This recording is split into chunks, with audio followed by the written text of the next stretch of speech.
Hello, hello, welcome back to another episode of Warframe. We are going to be heading in and doing today's sorties, which, truth be told, it's a bit running late during the day on this. As you can see, only 8 hours remain of the 24 you're normally given. But yeah, we are going to head into the spy as the Loki. I'm carrying some weapons that need to be leveled up, so I'm not going to really worry about them. One of them is the Spirit Prime, I got the Karist, and the Cypress Prime.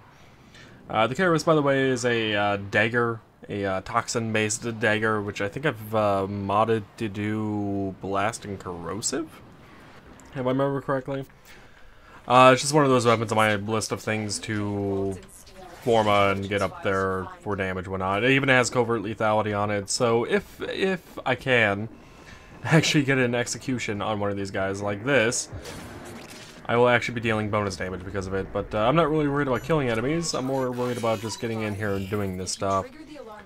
Now, I do want to talk about something as I try to mindlessly run through these missions, since they're not too difficult overall.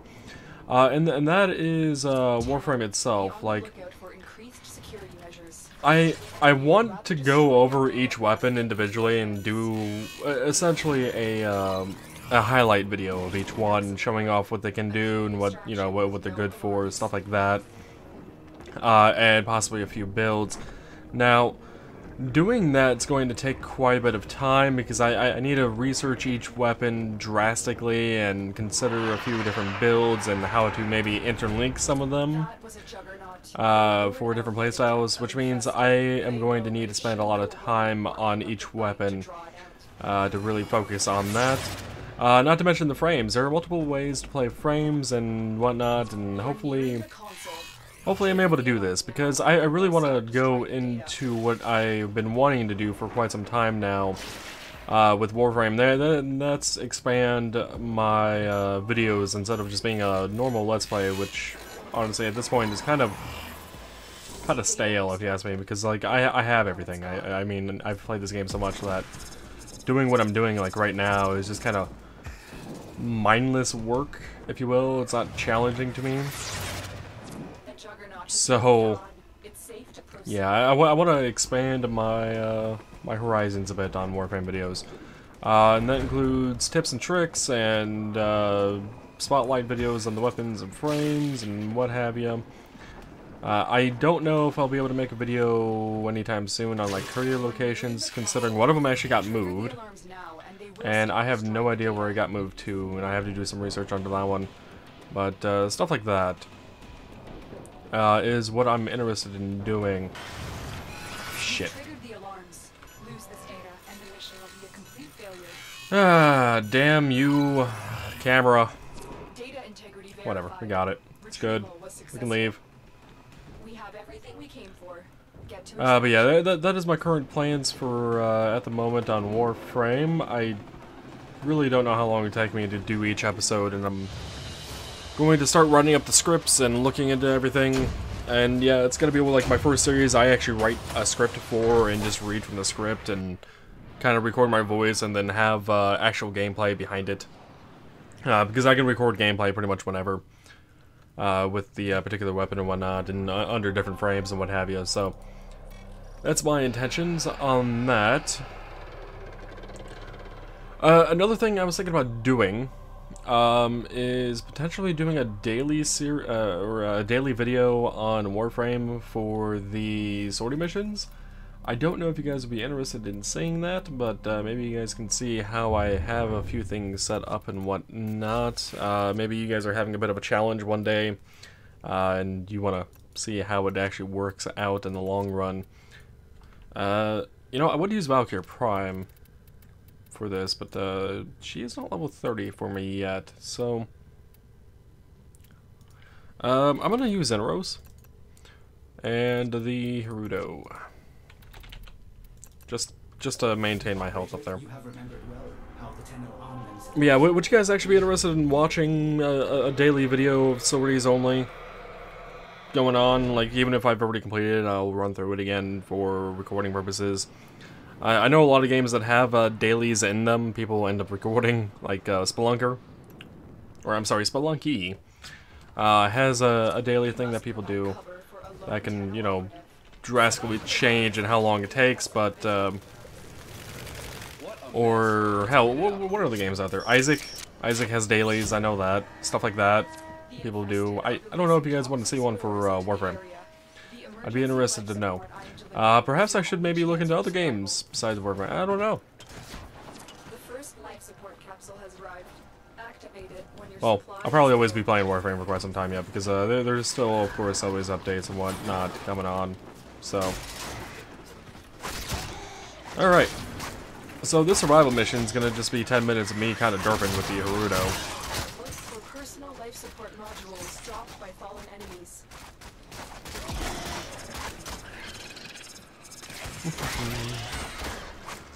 Now, I've also been watching videos on lockpicking in real life. It's I don't know why, but it's always interesting seeing people lockpick. It's something I've wanted to get into. Like some of the things I've wanted to get into are blacksmithing. So like forging of weaponry, like old medieval weaponry and stuff like that.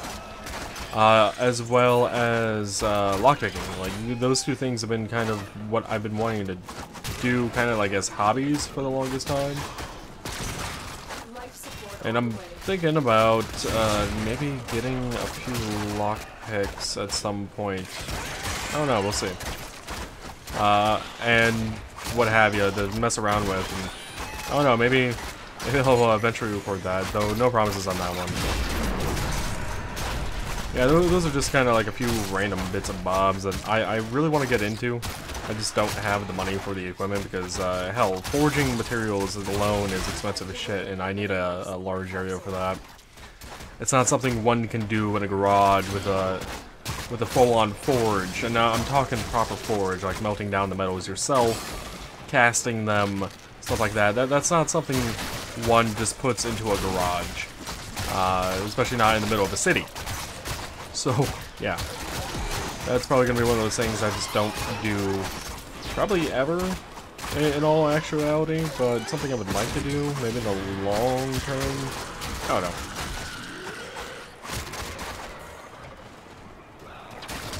Lockpicking, on the other hand, I could do that pretty much anywhere. Though I do actually have to read on the laws of lockpicking, because apparently they can change from state to state, in the United States anyway. I don't know if they really change much elsewhere. Oh, actually, one video I was watching on lockpicking,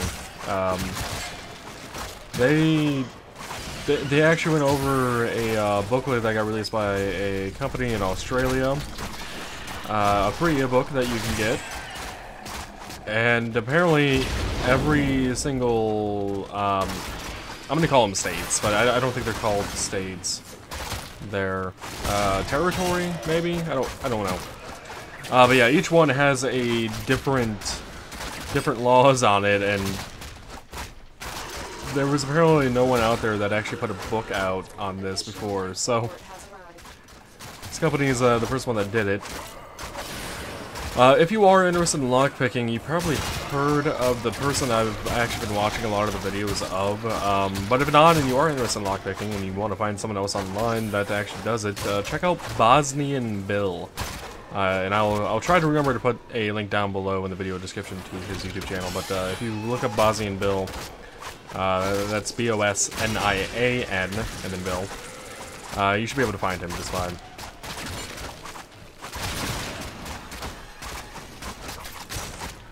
But yeah, lockpicking, I don't know, I've always been interested. I've actually messed around with lockpicking in the past, like on cheap locks, but nothing too significantly.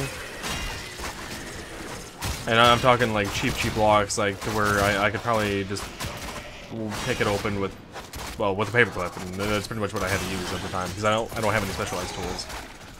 I think I used a screwdriver as a tension wrench at the time. I don't remember. It's been a long time. I think this is when I was younger and messing around.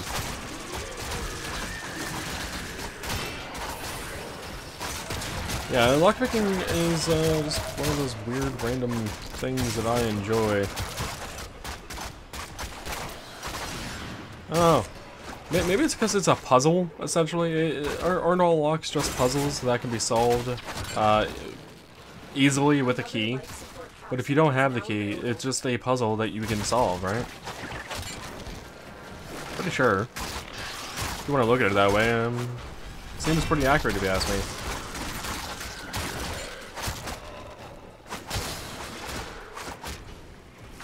Oh, Hirudo.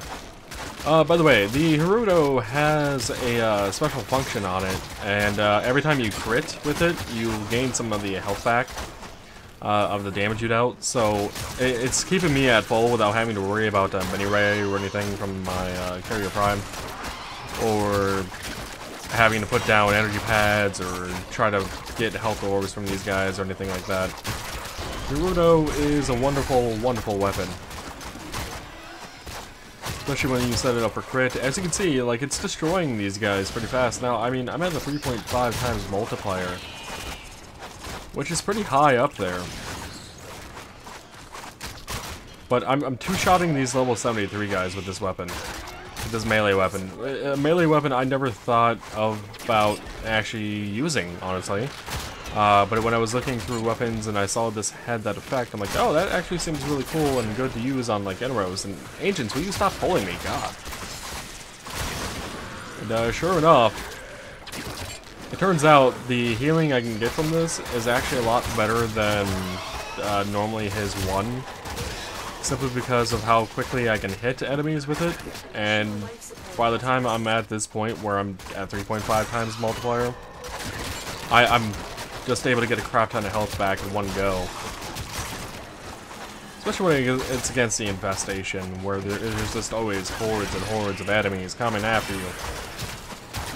Yeah, like Toxin, I don't really care about Toxin. It doesn't bother me any.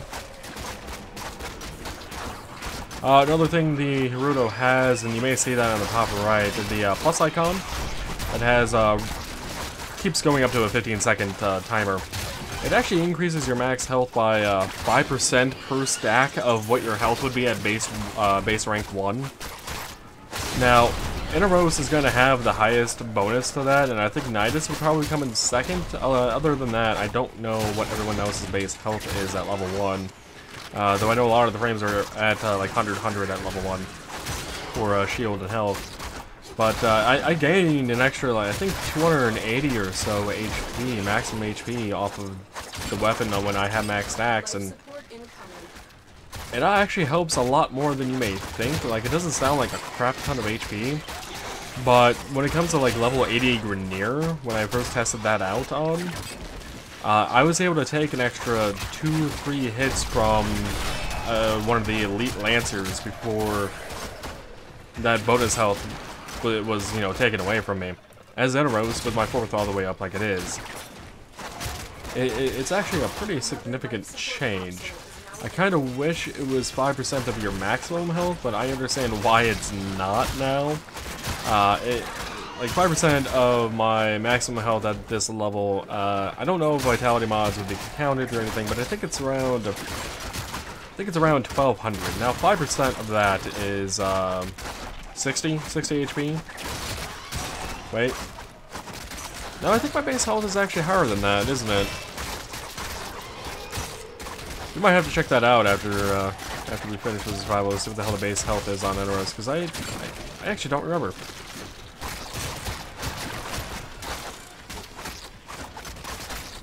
Yeah, I don't remember at all. I also don't know if vitality or anything affects the bonus HP. I just know the 5% bonus is supposed to be off of your base health of the frame at rank 1. Or, I guess rank 0 technically.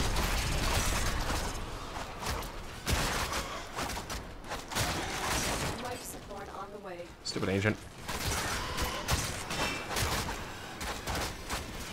Yeah, I mean, just see how long I've been running here without having to really worry about it. Now, ancients are still, of course, a problem, but I'm not really worried about my health at all.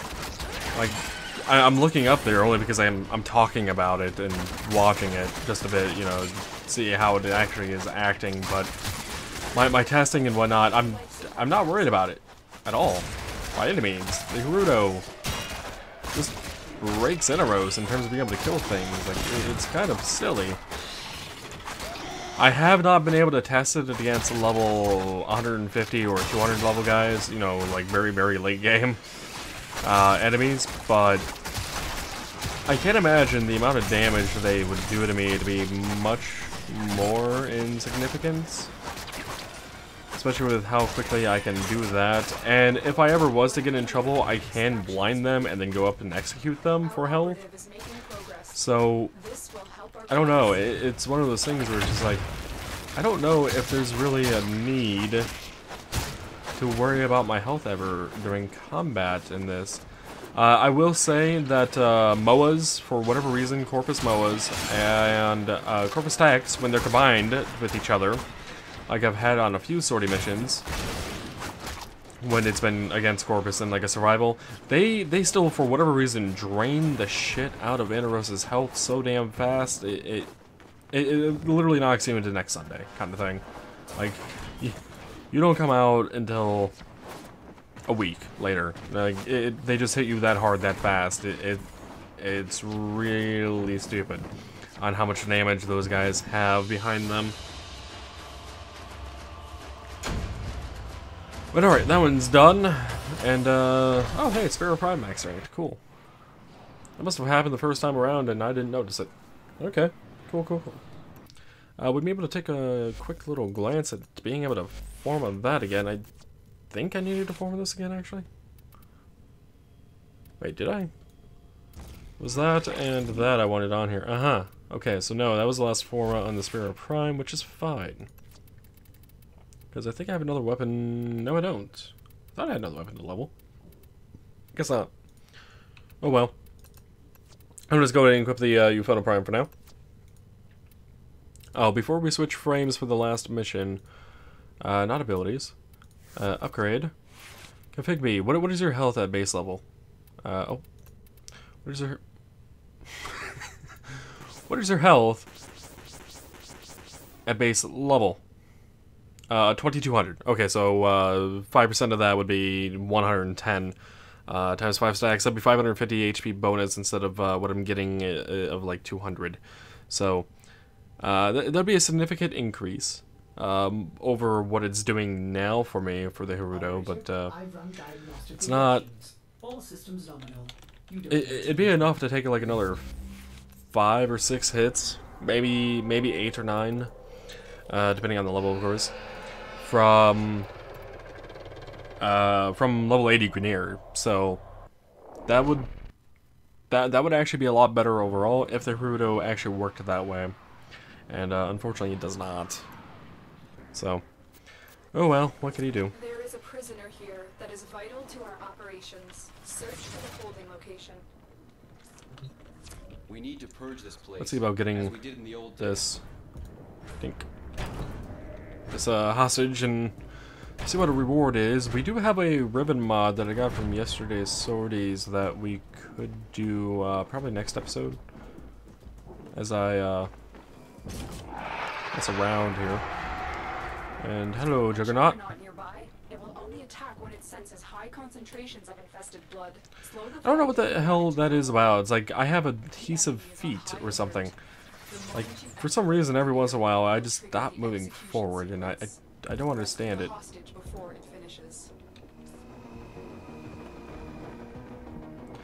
Now, this is a Corpus tile set, but will there be Corpus Wardens? There are. I thought they would have been dead by now.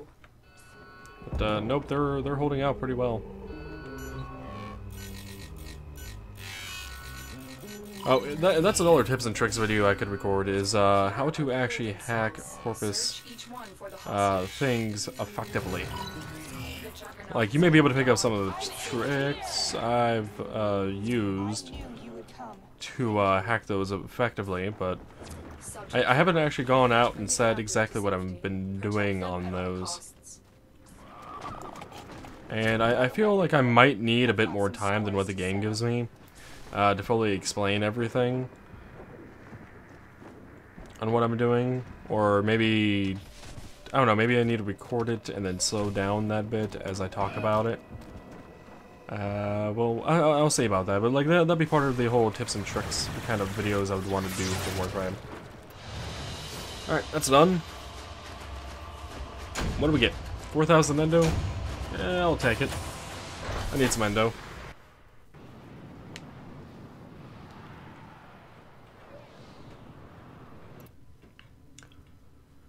So yeah, that'll be it for now. I hope you guys have enjoyed. If you do want to see daily sorties being done, let me know down below in the comments, along with thoughts and ideas on how to perhaps do the tips and tricks videos or the spotlight videos and stuff like that. But that'll be it for now. Until next time, as always, take it easy.